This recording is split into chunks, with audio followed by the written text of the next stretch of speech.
what he describes as bullying nuclear-armed regimes. The human toll of the conflict grows as local media in Qom reports 18 people dead following an overnight attack on a residential area. Data from human rights activists suggest civilian fatalities in Iran now exceed 1,400. At sea, the Islamic Revolutionary Guard Corps claims it turned back 3 container ships attempting to transit the Strait of Hormuz. The IRGC declares the strait closed to all vessels traveling to or from nations supporting the US and Israel. Despite this, President Donald Trump told a White House cabinet meeting that Iran permitted 10 oil tankers to pass through the waterway earlier this week. Reports also indicate that the US president considers the deployment of 10,000 additional ground troops to the region. This is the local news on Gold FM. A critical shipment of 38,000 metric tons of fuel will arrive in Colombo tomorrow following high-level diplomatic interventions between New Delhi and Sri Lanka. The delivery, consisting of 20,000 tons of diesel and 18,000 tons of petrol, follows a telephone conversation on the 24th of March between Prime Minister Modi and President Anurukumar Dissanayake. Lanka IOC originally sourced supplies from the Middle East and Singapore, but contractors invoked force majeure due to vessel shortages and conflict-related disruptions. In response to an urgent request for rescue supplies, the Indian government utilized the Indian Oil Corporation to ensure energy continuity for the island nation. This intervention follows additional coordination between Foreign Ministers Dr. S. Jaishankar and Vijay Therath earlier this week. The Ceylon Petroleum Corporation agrees to a 25% increase in intercity fuel transport fees, ending a brief disruption in supply. Following discussions with corporation authorities today, the United Lanka Fuel Transport Bowser Owners Association and the Sri Lanka Petroleum Private Tanker Owners Association confirmed that regular distribution operations will restart tomorrow morning. Shyam De Silva, Secretary of the Private Tanker Owners Association, notes that the decision follows a strike action today, which saw many Bowsers withdrawn from service over payment disputes. Meanwhile, the Ministry of Industries and Entrepreneurship Development introduced a special fuel distribution program starting today. Under the scheme, small and medium-scale industrialists using less than 400 litres of diesel will be able to obtain fuel from their nearest Ceylon Petroleum Corporation filling station upon recommendation from the relevant divisional secretary. Secretary to the Ministry, Tilaka Jayasundara, further clarified that arrangements have also been made to supply fuel to other industrialists under this program. Farmers across several regions report significant delays in receiving essential fertilizers despite official assurances of adequate national stocks. As harvesting for the Maha season concludes, cultivators preparing for the upcoming Yala season next month claim that agrarian service centers remain empty of required supplies. In response to these concerns, Director General of Agriculture Dr. Tushar Wickramarachchi states that the country possesses sufficient fertilizer for all cultivation requirements, and in the interest of clarity, we refrained from dubbing his remarks. phosphorus potash ඒ කියන්නේ MOP TSP පොහොරවල කිසි ගැටලුවක් නැහැ. යම් කිසි ප්‍රශ්නකාරී දෙයක් තිබ්බේ urea වලට. නමුත් යූරියා ප්‍රමාණයක් දැනට කියන්නේ යාලකන්නේ සඳහා ප්‍රමාණවත් පොහොර දැනට රට තුල තියෙනවා. එතකොට මේ වෙනකොට මෙට්‍රික් ටන් 25000 මේ වෙද්දි බෙදා හැරලා තියෙනවා ගොවි ජන සේවා මධ්‍යස්ථාන සහ පොහොර නිෂ්පාදනය කරන ඒජන්තවරුන්ට. තව ඊට පස්සේ එතකොට තව තියෙනවා 75000ක ප්‍රමාණයක්. ඒ 75000න් මිශ්‍ර පොහොර සඳහා යම් කොටසකුත් ඉතුරු පොහොර නදුරු දින කීපයකදී ආයිත් ගම්මාන වලට බෙදා හරින්න වැඩ කටයුතු තියෙනවා. මෙට්‍රික් ටන් 20000ක නැවක් මේ වෙනකොට ලංකාවට ගොඩ බාණ්ඩ ස්ථිර කරලා තියෙනවා. එතකොට ඔය සියලු කාරණා ගද්දි යූරියා පොහොර සඳහා කිසිම විදියකින් යලකන්නේට බිය යුතු නැත. Meanwhile, opposition leader Sajid Premadasa calls for urgent solutions to the fertilizer shortage before the situation escalates further. He said this in a statement to the media today, and in the interest of clarity, we refrain from dubbing his remarks.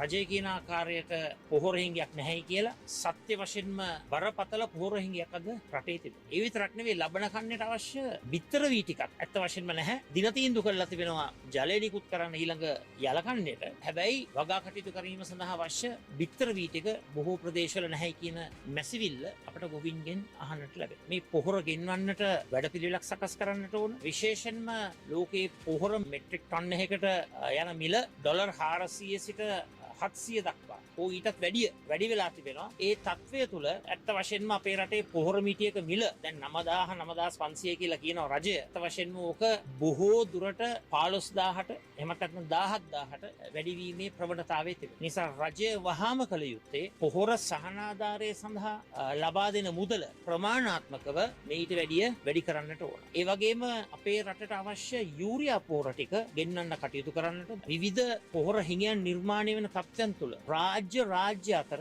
විශේෂ එකඟතාවයකට ගිවිසුමකට ශ්‍රී ලංකාව එළවෙන්නට ඕන අපේ රටට හිඟතාවයක්ව පවතින urea පොහොර ටික ලබා ගන්න. The Supreme Court ruled that former Health Minister Kehele Ramakwala and several officials violated fundamental rights during a 2022 procurement of medical supplies. The court orders Ramakwala to pay 75 million rupees of his personal funds to the state as compensation for bypasses in the procurement process under an Indian credit line involving an unregistered company.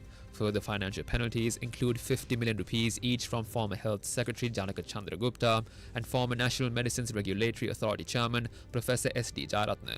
Additionally, the former CEO of NMRA, Dr. Vijit Gunasekaram, and the former Director of the Medical Supplies Division at Dr. Tusita Sudarshanam must provide a further 50 million rupees to the state.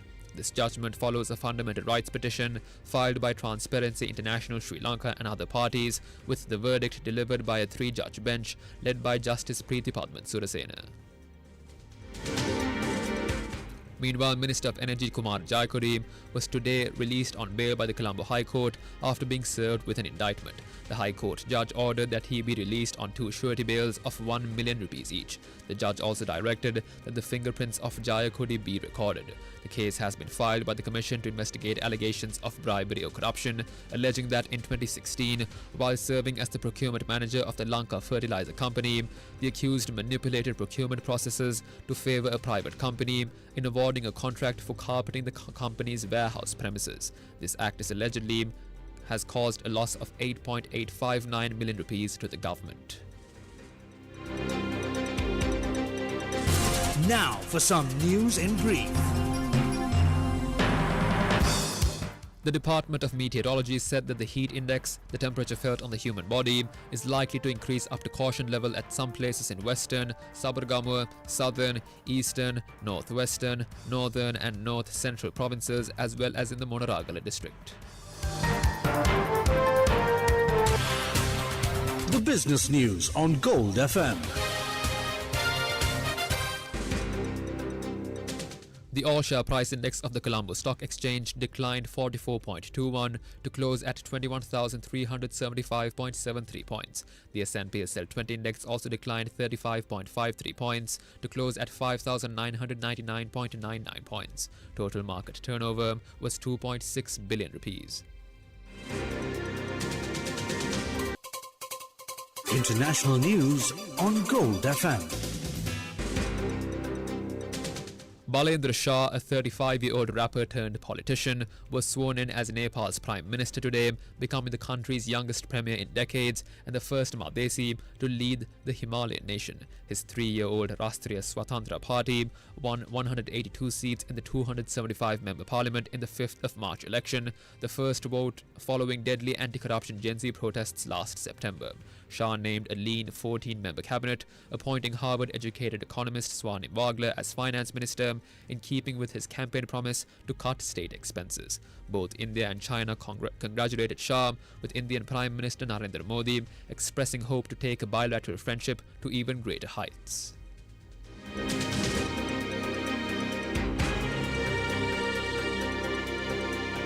Entertainment news on Gold FM. Alexander Kluge, the visionary filmmaker who spearheaded the 1960s New German cinema movement, passed away at the age of 94. The Golden Lion winner transitioned from a career in law to film under the mentorship of social philosopher Theodor Adorno and director Fritz Lang.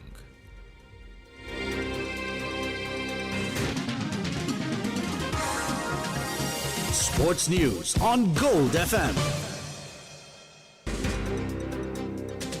The Schools Rugby Knockouts 2026 reaches its semi-final stage this weekend, with two highly anticipated clashes set to determine the finalists. Trinity College Kandy take on Wesley College Colombo tomorrow, while Sunday's match pits Royal College Colombo against defending champions Isipathana College Colombo in what promises to be a thrilling conclusion to the knockout rounds.